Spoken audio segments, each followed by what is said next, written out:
The King of Jordan recently met with President Barack Hussein Obama at the White House. They talked about Syrian refugees, combating ISIS, and how it is that Obama is going to spend close to $500 million on building a sophisticated fence along Jordan's northern and eastern borders to help stop the flow of refugees. Folks, you can't make this up.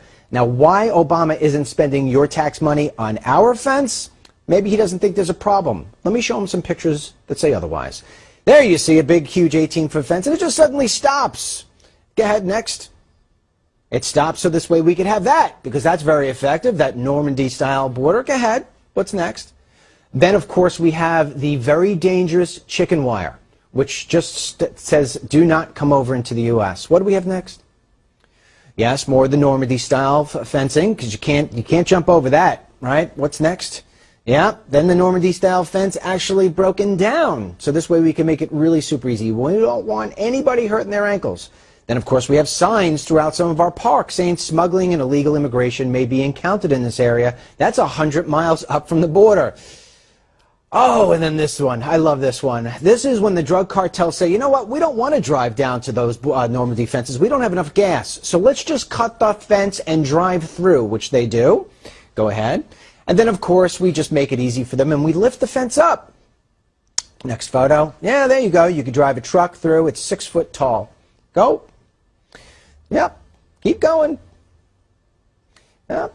So you can see they just cut out where the Border Patrol is while they're cutting these steel frames. Who knows? And there's yours truly jumping over into Mexico because that's such a nice place to go.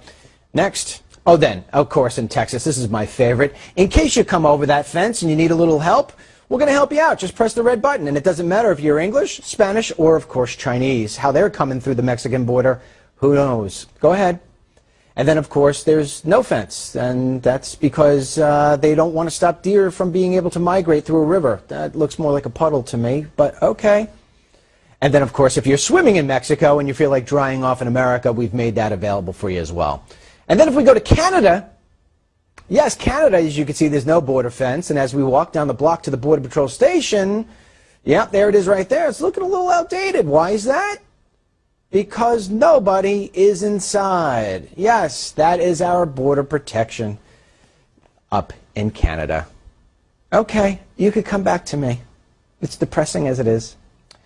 Why it is that we're building fences in Jordan versus building fences in Arizona and Texas and everywhere else to protect the sovereignty of this country, only President Barack Hussein Obama knows, and because he wants to fundamentally transform America into something none of us recognize. He's doing a great job.